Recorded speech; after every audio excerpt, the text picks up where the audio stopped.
The Economic Update with Tatiana Bailey. Well, it's been something Americans watch very closely every election cycle, but how accurate are they in the modern era? Okay, so right now, Dr. Bailey joins us with how election polls help paint the picture as early voting numbers continue breaking records.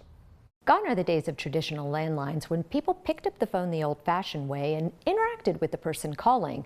There also weren't as many solicitation calls back then, hence large random samples of polling across the country tended to be pretty accurate with small margins of error. As the 2024 presidential election approaches, people still watch the polls closely, although their accuracy has faced scrutiny in recent years. Skepticism increased when national polls in 2016 and 2020 aligned with the popular vote but underestimated support for Donald Trump in key swing states, leading to unexpected outcomes. Much of the oversight in 2016 was due to the failure to properly weight for education level in sampling, which supposedly has been addressed. However, record voter turnout is another monkey wrench, as seen in Carolina. Early mail-in voting in North Carolina is already high, even with state recovery efforts for Hurricane Helene. Polls make assumptions about voter turnout, and when unexpected voters turn up, we don't always know or account for their preferences. Interestingly, only 40% of voters under 30 say they are extremely motivated to vote, whereas 73% of voters 65 and older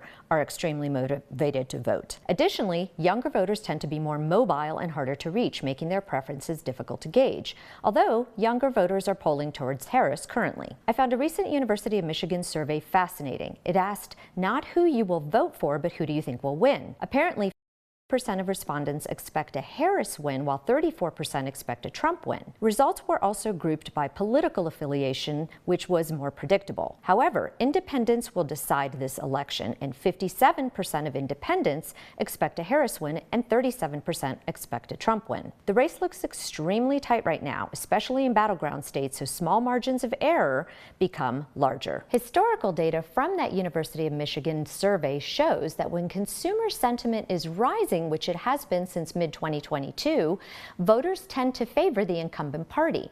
This would suggest a Harris win, and we should know in a couple weeks.